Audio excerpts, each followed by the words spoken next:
Hello, welcome to Friday's ESPN FC Live. My name's Mark Donaldson, alongside Janusz Michallik, who's going to tell me that he either was up early yesterday to shovel some snow or he has people to do it here in deepest, darkest Connecticut. There was no snow. What? It melted. Where I was, it was an inch or two. It melted with the first sign of sign, so I didn't have to shovel anything. You must be living in the woods or something. I am, and I enjoy it. I am too. But no, it was easy. I'll wait. It'll come. You know how it is here. It'll come, but I don't mind it. It's a good exercise. It is. December in Connecticut. That's what you get. Today on ESPN FC Live, our main feature is about Kylian Mbappe and what's gone wrong. Why is he not scoring like 4 goals every game and already at 100 like he has been in previous seasons? No, joking aside, it's not been great so far for Kylian Mbappe at Real Madrid. So we'll delve a little bit deeper. We'll look at some numbers and we'll try and figure out why.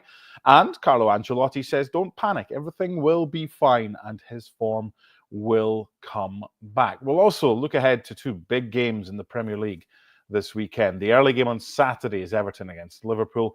And then the late one on Sunday is Spurs against Chelsea. But Kylian Mbappe, before we get to this, Janusz, let's put a full screen up for everyone to have a look at, comparing his form this season with the previous 8 seasons.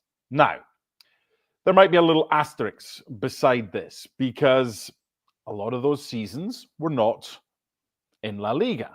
This one has been. He's been playing in France. He's been playing elsewhere. So he's got 10 goals in 20 games. I love the fact we're saying he's struggling. It's the end of the world. He's got 1 in 2, but it's not what we've come to expect. And he's missed 2 penalties in the last 8 games. Why aren't we seeing the goals flowing for Kylian Mbappe right now? Just 3 in his last 10. What do you think? Well, first and foremost, you have to look at the team as a whole, and they do have issues, and we need to get this out of the way because it seems trivial, it seems easy to go to, but I think as a player, when you're missing key players, I don't care who you are, you're going to pay the price for it. Manchester City are paying the price for it. Liverpool has paid the price in the past when Van Dijk and others weren't playing. The key players, the key leaders, right? So when you look at that team and you look at, even Vinny missing, the back 4 has been an absolute disaster. You're missing the leadership of Carvajal, who for me was the best player in the world, or Ballon d'Or worth it, right? I mean, Rodri got it. I don't have a problem with that. But let's be honest, when you honestly look at everything that he's done, the trophies that he's won, he was the best player in the world. He happens to be a defender. That's why he didn't get it. I'm shocked that Rodri got it, by the way. So you look at Mbappe and you look at Real Madrid as a whole, you can understand why that is. One of other problems is, that, when you compare that to PSG, there is a difference, of course, but I also think that he left PSG a year too late, re-signing for that 1 year where he could have been at Real Madrid, and that introduction with someone like Toni Kroos would have been much easier, right? Because that midfield doesn't provide Mbappe or Vinny for that matter, right? I mean, Vinny has had his struggles this season as well, and that's not just not gelling perhaps with Vinny. We'll get to that in a second. But that midfield doesn't create like it did before. So that's another problem. The biggest problem for me is that this is Vinny's team. He's the undisputed leader of this team, right? And this team is missing a number 9, which neither Vinny or Mbappe are. Yep. And, the interchanging in the game and all that good stuff, it'll work because they're super talented players. And from time to time, we're going to go, when they do it. But for a long term, that's not going to work. And as I've said, you look at Kylian Mbappe at Paris Saint-Germain, he was a clear leader, even at the time that Messi and Neymar was there. Everything was about him, right? Just like everything was about Ronaldo at Real Madrid, where even Karim Benzema had to kind of lower his expectation. And look what he did in the sort of job he did when Ronaldo left. We saw a true Karim Benzema. So I'm not saying here that Vinny has to leave, but it seems to me that that, some of the things that I've mentioned, and the fact that he needs to concentrate on things on the pitch. He's had issues off the pitch on top of that, and that happens to great players, Mark. And I think that's the reason. And I will even add, just guessing here, that he's not a player that Carlo Ancelotti would have asked for. I understand that, and I get that, because last season everyone knew their role. Bellingham could play off the front players or player. Vinny one side, whether it was Rodrigo on the other side or whoever, they all kind of knew what they had to do, and it worked. Yes, they had Toni Kroos. Yes, they had Dani Carvajal, who was fit. So what does Carlo Ancelotti have to do to make this work? Because you're not going to get Carvajal for the chunk of the season because he's out injured. Toni Kroos is retired. Does this setup and these players, is it sufficient to win this title the way it is right now? Or can Real Madrid, or do they have to sign someone in January to complement what they have right now to give them a better chance of winning the title? I would look at every option. We keep reading, we're not going to sign anybody in January. We don't do it. We're the Galacticos. We have this, that, or the other. I mean, you may have to go everywhere. You may have to think about Carlo Ancelotti. He's not the most flexible. When things go well, that's Carlo. Perfect, right? I mean, nice and quiet, understands big personalities. And of course, when things are going your way, it's a little bit easier. You still have to know how to do it, by the way. And Carlo, I don't want to take anything away from him because he was the best manager in the world last year, rightly so, by the way. But for that flexibility, or maybe for changing things, he's kind of stuck into his old ways. He may have to, because right now others are paying the price for it. I mean, Jude Bellingham is paying the price for it. I mean, by the way, he's not playing badly. He just has to do so much extra work defensively. Fede Valverde is playing every minute and every second just about. He's paying the price with some mistakes. He's a wonderful, wonderful player. So you have to look at that as a whole. I mean, does that mean you bench Benzema? Sure, why not? I mean, sometimes it can be explained by rotation, whatever it may be. You have to try just about everything and look at the team as the most important part of it. But as I've said before, I think that for Vinny Jr. or for Mbappe or even for Rodrigo, I think you need a focal point there, a center forward. I mean, part of me kind of, people have said that, but it would have been nice to see if Joselu was still there, right? How you play without him. Now, that doesn't mean that all three would play. Sometimes you play Vinny, or maybe you try Mbappe on the right-hand side. Nobody can tell me that he can't play from that side. Maybe it would have been different. Maybe he would have had to get used to it, but I think a whole team would have benefited from it, because neither Vinny or Mbappe in this case is the sort of player that you want to play with back to goal. You want him to break. You want to use his dynamism, his pace to go at players from deeper positions, which, by the way, Real Madrid does very, very often. Did it last season in Europe and in Bundesliga, if given the opportunity, right? Where they play on the break a little bit. And that's Kylian Mbappe. You're not going to get much, anything else. Part of me wonders, Mark, why are people so surprised in so many ways? I mean, if you look at it, it's logical. It kind of makes sense, because he's not playing his game here. It's kind of difficult. So I'm not making excuses. He should do more. But Mark, I'm going to give him every benefit of the doubt, and I'm sure he deserves it, right? This is a player that scored a hat-trick in the World Cup final. So let's just wait and see. And as you said, his numbers are not tragic.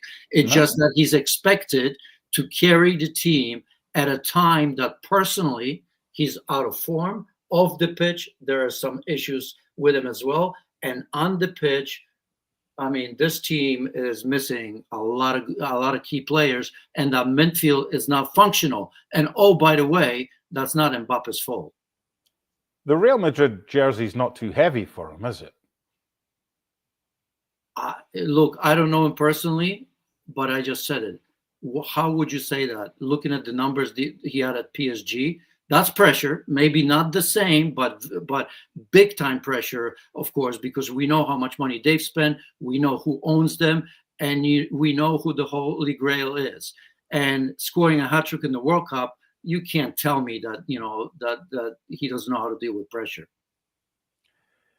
When they signed him on a 5-year deal, apparently around 15 million a year, which was about what Ancelotti was getting at Everton, by the way, back in the day, but 150 million signing on fee, which he got his dream move, and Real Madrid got the dream player that they've been looking at. Now, I want him to stay. I want him to do well. I want all the best players in the leagues to do well because it's better for us. And look, from a narrative perspective, then we've got a story if it doesn't happen.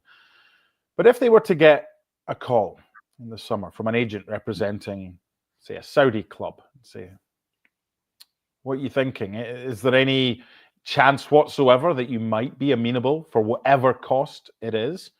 We would pay whatever to get Kylian Mbappe. He's 25. Would you immediately slam the phone down, or would you listen if the 3 goals in last 10 continues throughout this season and Real Madrid don't win the Champions League or La Liga? You always listen, but it doesn't really matter because he would have had to want to go to that place, and I don't foresee that ever happening. We're just getting there. Let's hold our horses. It's not a great start. It's not an easy club, right? To kind of get into. So I wouldn't even contemplate that. First and foremost, you have to find an environment for him to be successful. And right now we're 3 months, 4 months into the season, and there are struggles, right? But you can hardly say that Carlo Ancelotti, Real Madrid, Kylian Mbappe, and everybody else have come up with a system yet to suit him. And perhaps it's too early. We can maybe talk about it after the season if this continues. But right now, I mean, that's crazy. And oh, by the way, they got him on the free. I'm paying him a lot of money. They got him on the free as well. So he's going to have a say. It's a complicated thing, and I think it's crazy to even think about it at this moment. This is an easy thing it's kind of tabloidy. It's always not doing well, kick him when he's down. Shoe on the other foot, playing devil's advocate. There's just as much of a chance, I would think, that we look back, Kylian Mbappe, 3-4 years down the line. Remember, he signed a 5-year deal at Real Madrid. He's flourishing. He's scoring a goal a game, or the way that Haaland was at the previous clubs before he joined Man City. And we think to ourselves, you know what? We sat here in December 2024 and we were like, oh, is the shirt too heavy? Should he be considering moving elsewhere? Because in 3 years' time, who's to say that Kylian Mbappe, of what we know and those numbers that PSG suggested, because there's just as much, for me, likelihood that could happen as this will continue the way it's going. Well, we just simply owe a player like that a little bit more respect, don't we? Right? I mean, look, I mean, not, a month ago or 2 months, or let's say in the summer, we were talking about him. If France wins the World Cup, wins the European Championship, he would likely be probably Ballon d'Or winner, right? Because it was that sort of question. How is Vinny going to do in Copa America? We know he hasn't done it.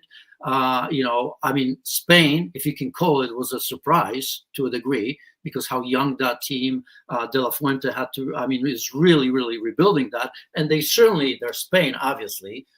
So one of the favorites. But I remember, I think pretty much everybody was talking more about France, Germany, or England in terms of that. So we're not that far away from him doing a great job, as you mentioned, at PSG.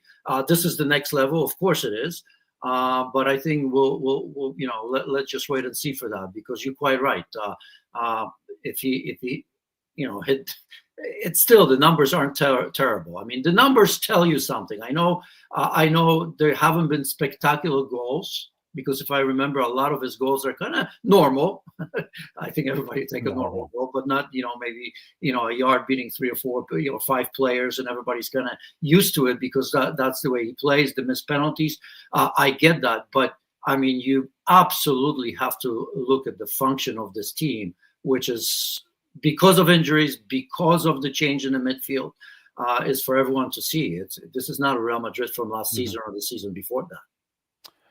Mbappe, finally, is 7 goals behind Lewandowski. Real Madrid are 4 points behind Barca, but Real Madrid have got a game in hand. Hey, remember, Lewandowski was the worst player in the world last year. I mean, they everybody wanted to get rid of him, and Xavi didn't like him, and oh my goodness, even in Poland, where I cover him on the national team, he's done. It's over. 36 years old. Function of new manager.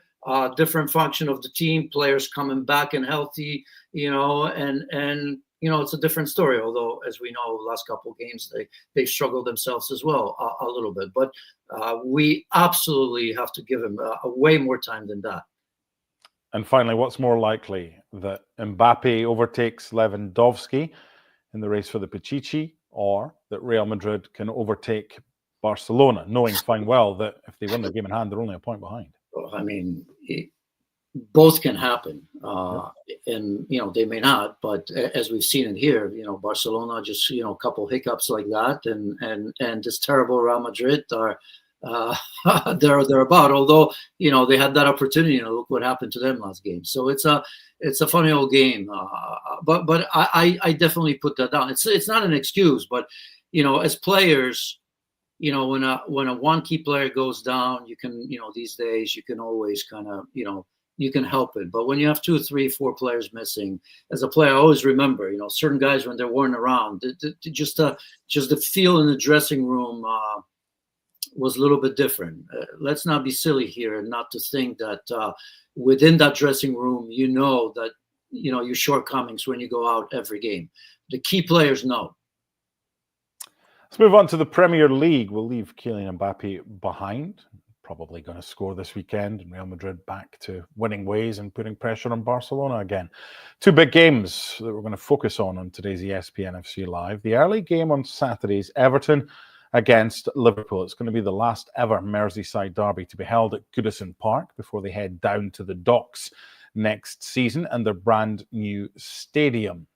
Liverpool thought they'd managed to get all 3 points, but then a goalkeeping error and Fabian Schär coming in at the back post, and it finishes 3-3 at Newcastle. So that's a blip. It's only their 3rd in the Premier League this season. The defeat at home to Nottingham Forest and the draw at Arsenal, albeit that was a good point. Do you expect them just to shake that off and get back to winning ways against the rivals? Or did you see something from Everton in midweek in a fine victory at Goodison Park that makes you think, they could give Liverpool problems? Well, I mean, I saw 4 goals, which I didn't expect from Everton that they'll ever score this season. Obviously, it was against the Wolves, but, Liverpool had issues with them as well. Look, I mean, you've mentioned a blip. Yeah, I mean, you can mention that, but unlucky for Liverpool. I think you have to respect it. Remember, you and I were here on Wednesday, right? And you've asked me if it's over. I say they need an exclamation mark. And I've actually mentioned that Newcastle. A win there would go a long way because it's a difficult fixture. But, at the end of the day, I think if you're Liverpool, you wouldn't lose too much sleep other than the fact that, wow, we could have really won it given the way the game developed, that they actually should have lost that game, right? Let's be honest, Newcastle were a better team, but I'm going to defend Liverpool here because, when you play Real Madrid, when you play Manchester City and you play Newcastle away in a week like that, it could happen. You could see it, why it happened. I mean, the legs were not there for Liverpool.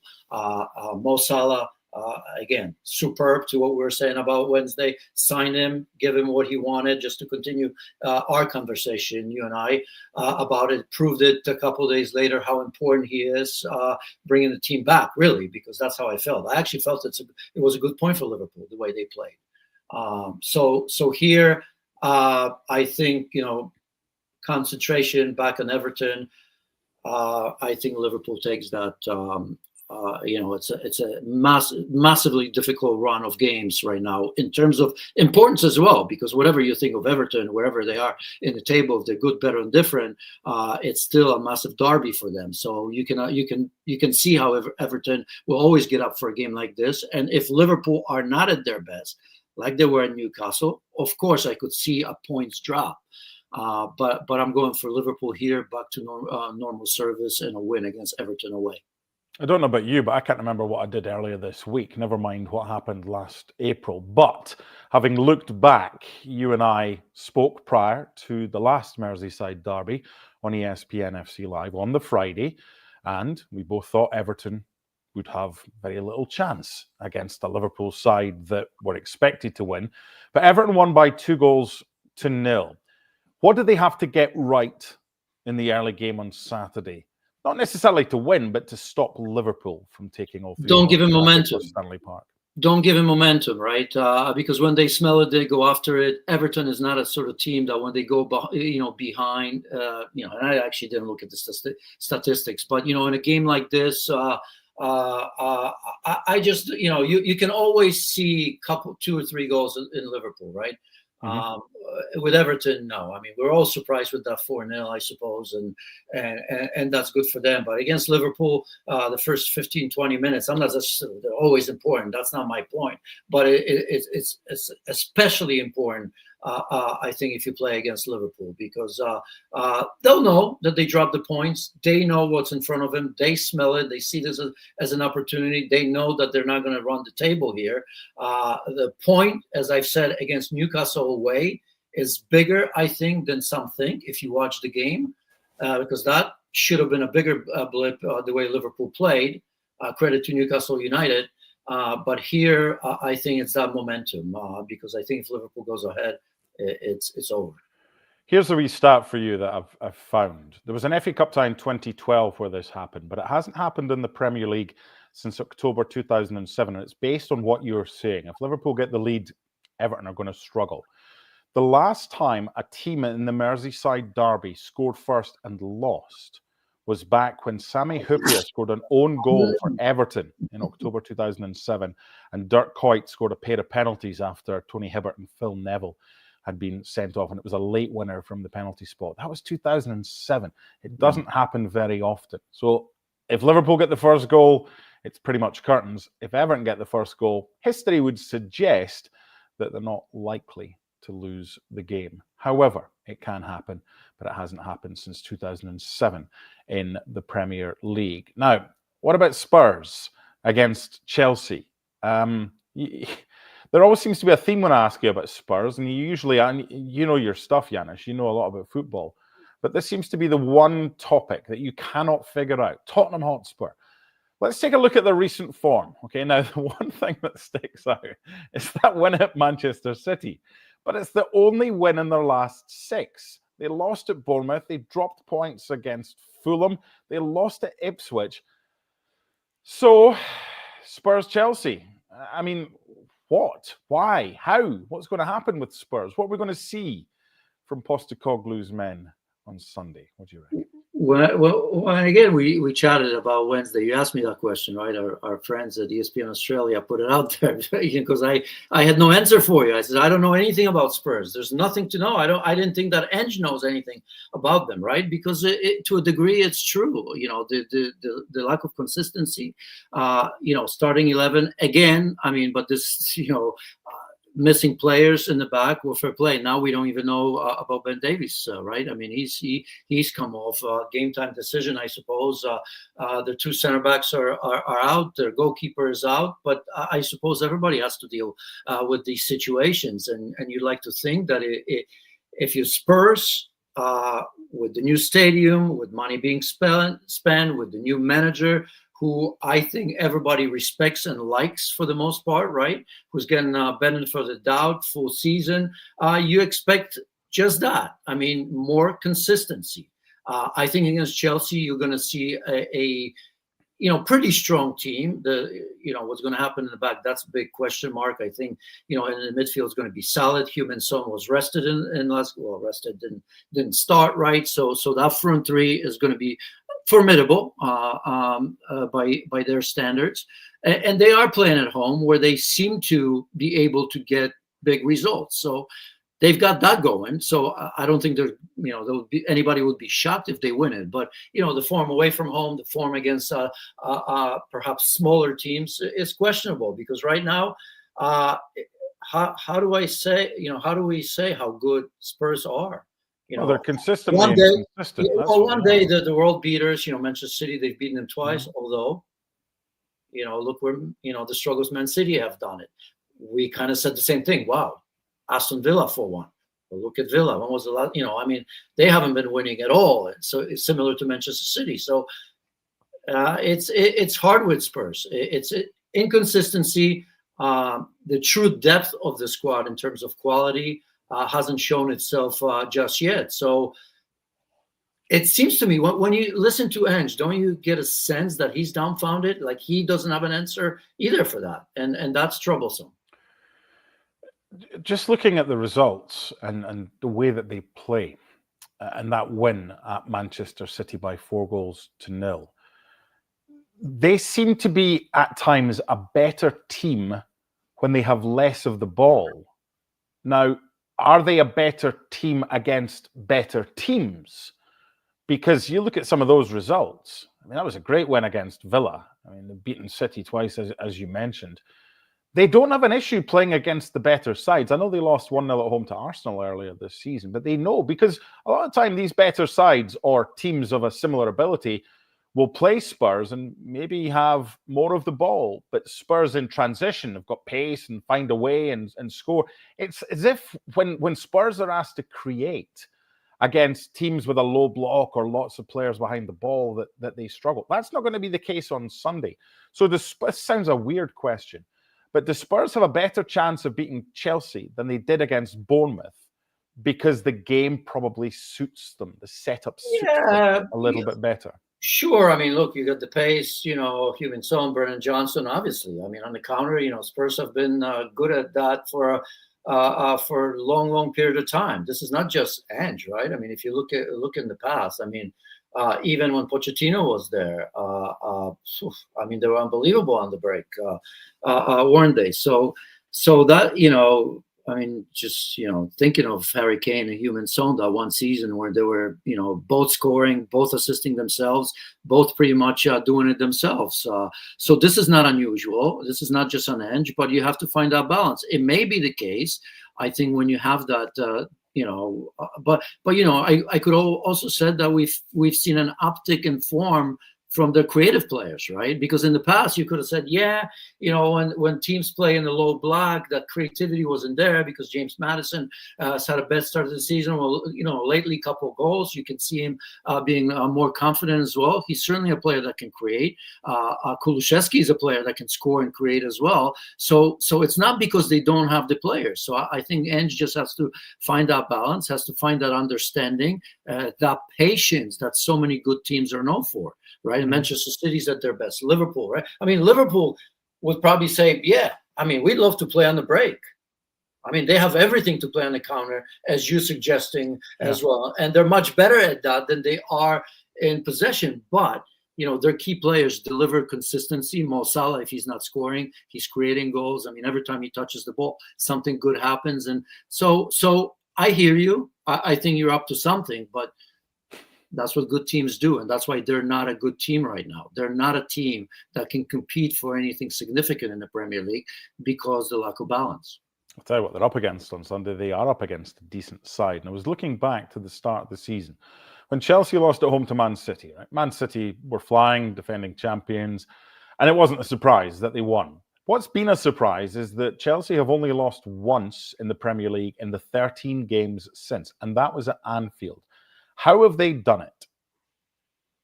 Well, they've done it first and foremost because Enzo Maresca. I mean, look how many changes they've had. I mean, historically they've always had managerial changes, but recently they found a man who promised and he delivers on that. Right, attacking football, all these young players performing. The message it really is. Enzo's being kind of, well, we're not in a race. Well, Mark, let's tell him here, right? I mean, you are in the race. If you like it or not, you are in the race for the Premier League title. And by the way, they should embrace it.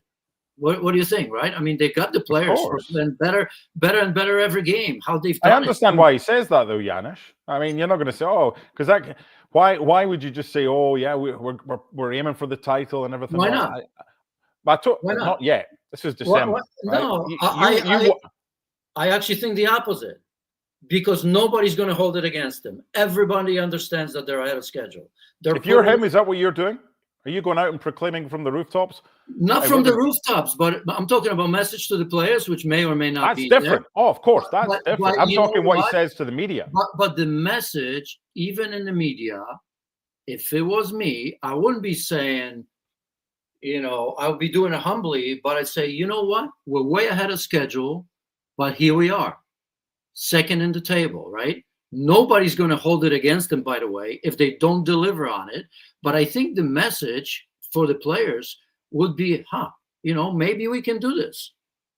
I mean, this is a 23-year-old team, right? I mean, average 23-year-olds. Mm-hmm. Say we're going for it. We're going for it. And if we fail, Who's going to say anything about that, right? Nobody's going to say it. So my point is, instead of constantly saying, "No, we're not ready, we're not ready, we're not ready, we're not ready." Okay, I get that, because in the dressing room, by the way, the message may be different. I would bet quite a bit of money that what I'm saying right now is quietly being said in the dressing room. If it's not, it should be. Hey, look at this: Manchester City, a big hole. Arsenal, up and down where they're supposed to be. Aston Villa, Spurs, a big hole, and here we are in the second place. Why not give it a go, and not be afraid of that?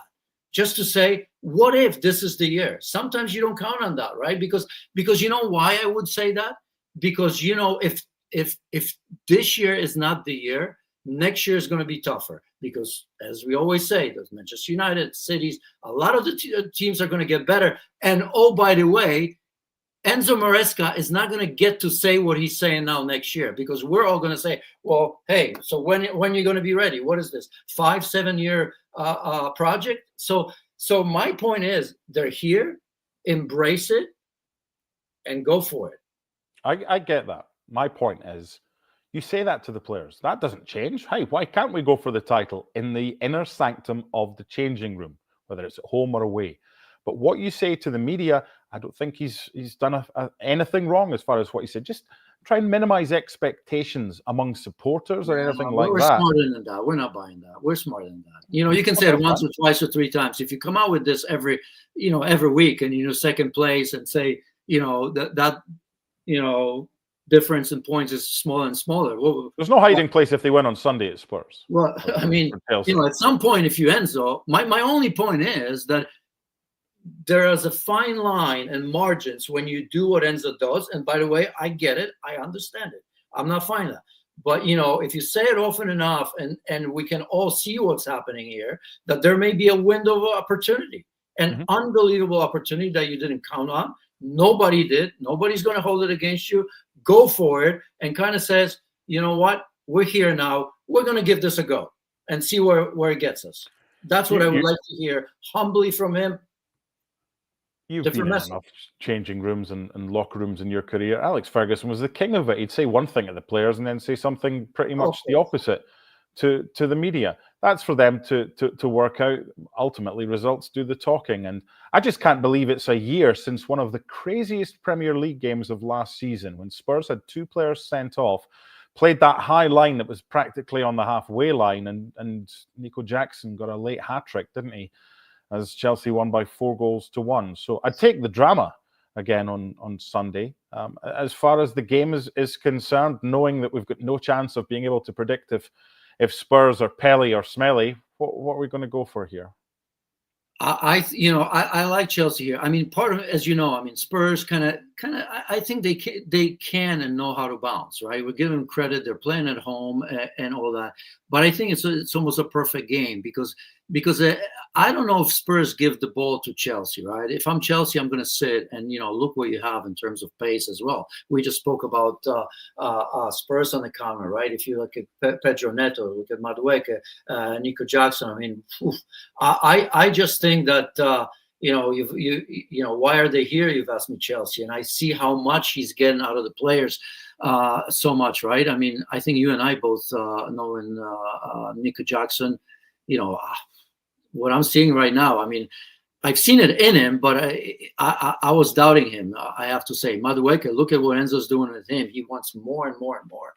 I'm not surprised because he's got all the tools. I agree with Enzo that he's a bit lazy and he wants this consistency, this 95-minute commitment every game, not just in the game, but in training as well, because he probably sees it, right? We don't see what's happening in training, but you can only imagine if he's capable of doing that. Imagine if he was doing that in training day in and day out as well. So Pedro Neto, I've loved him. If it wasn't for injuries, remember, I remember getting, not slag, but saying, he'd be perfect for Liverpool, wouldn't he, right? With Salah not knowing he can play on the left side, as I told you before, watch him at Portugal, plays on the right side, which lately, in some cup competitions, I've seen him on the right-hand side. I like him there even more. coming on that left foot, sort of what Saka does, and we saw Madueke, by the way, doing it as well. So he's capable of playing anywhere there. You can play him behind the striker as well because he's so creative. Could be a playmaker as well. So I think Enzo's just getting absolutely everything. Some issues still in the back, isn't it? So that would be a question mark because Spurs have a lot to offer there. So it looks, Fofana's been excellent after all these seasons with these injuries, right? Even the right side seemed to kind of fix itself a little bit, although Fofana was playing on the right side. Reece James, we know he's out, Gusto up and down a little bit with that as well. So that to me is somewhat questionable because, again, Cucurella to me is one of those players, don't you think? Just really ups and downs under Pochettino and here, and the only place where I see him consistent seems to be Spain. But so he makes me nervous a little bit. So that back four, still some work to do, I think, for Enzo Maresca. Which hopefully means goals on Sunday. Janusz will be back straight after the game alongside myself on ESPN FC Live to look back on events between Spurs and Chelsea. And Janusz will be here with LME in the morning for Everton against Liverpool. Full reaction. And just one thing finally, if you do play Fantasy Premier League, Maresca said today that Robert Sanchez is his #1 goalkeeper and he will be back between the sticks to replace Jurgensen against Spurs on Sunday. My thanks to Janusz. We will do it all again this weekend. Some good games to look forward to all across Europe. ESPN FC every single night on ESPN+. Bye for now.